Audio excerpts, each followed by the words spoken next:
Assalamualaikum warahmatullahi wabarakatuh. Kami dari kelompok 4 ingin mempresentasikan hasil diskusi kami.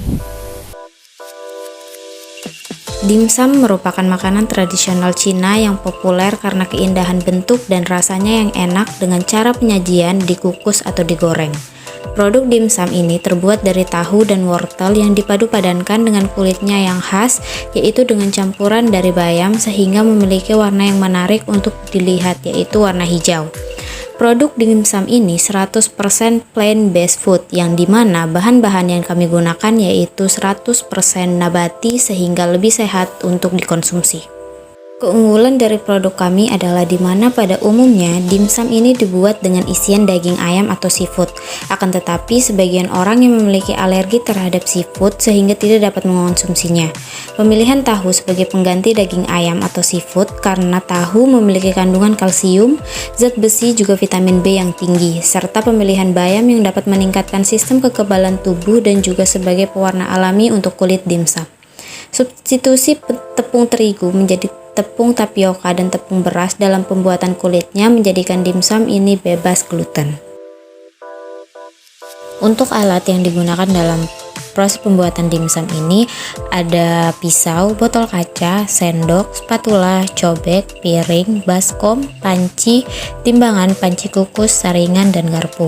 Dan untuk bahan yang diperlukan ada tepung tapioka, tepung beras, bayam, tahu, wortel, garam, lada, air putih, bawang merah, dan kaldu jamur. Cara pembuatan dimsum: pertama, wortel dikupas kulitnya. Kemudian dicuci menggunakan air mengalir hingga bersih dan ditiriskan. Tahu juga dibersihkan menggunakan air bersih dan juga ditiriskan airnya. Selanjutnya wortel diparut menggunakan parutan. Setelah wortel diparut, kemudian haluskan tahu menggunakan garpu hingga tahu itu menjadi lebih halus. Kemudian campurkan tahu yang sudah dihaluskan dengan wortel yang sudah diparut tadi hingga merata. Kemudian untuk bumbu isian dimsum diperlukan bawang putih dan bawang merah, dan masing-masing dikupas kulitnya. Setelah dikupas kulitnya, bawang putih dan bawang merah dihaluskan menggunakan cobek hingga halus. Campuran tahu dan wortel yang sudah diaduk merata tadi dicampurkan menggunakan bumbu yang sudah dihaluskan, lalu diaduk hingga merata dan ditambahkan dengan kaldu jamur dan juga lada. Untuk pewarna kulit dimsum, di sini kami menggunakan daun bayam sebagai pewarna. Daun bayam dipisahkan dari batangnya. Kemudian dicuci menggunakan air mengalir hingga bersih. Selanjutnya daun bayam dihaluskan menggunakan cobek, diulek hingga halus.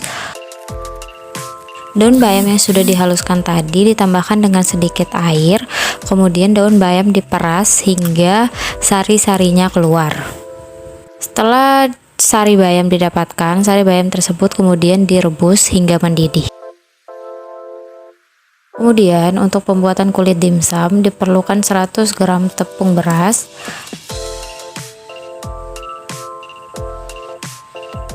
dan 50 gram tepung tapioka,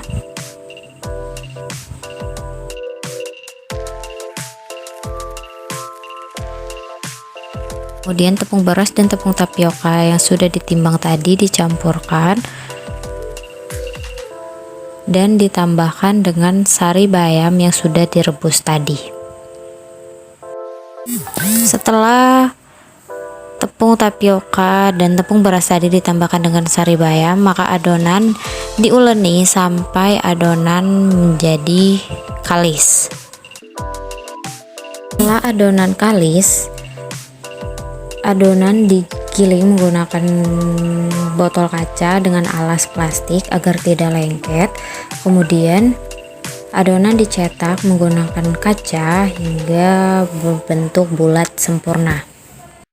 Setelah kulit dimsum tadi siap, kemudian masukkan isian dimsum yaitu campuran tahu dan wortel ke dalam kulit dimsum secukupnya. Kemudian tutup kulit dimsum dan bentuk dimsum sedemikian rupa sesuai dengan keinginan. Kemudian tambahkan parutan wortel di atasnya sebagai hiasan. Setelah itu siapkan panci kukus dan masukkan dimsum ke dalam panci kukus satu persatu dan susun dengan rapi. Kemudian setelah disusun dalam panci kukus, dimsum dikukus selama kurang lebih 20 menit. Setelah itu dimsum diangkat dan bisa disiapkan.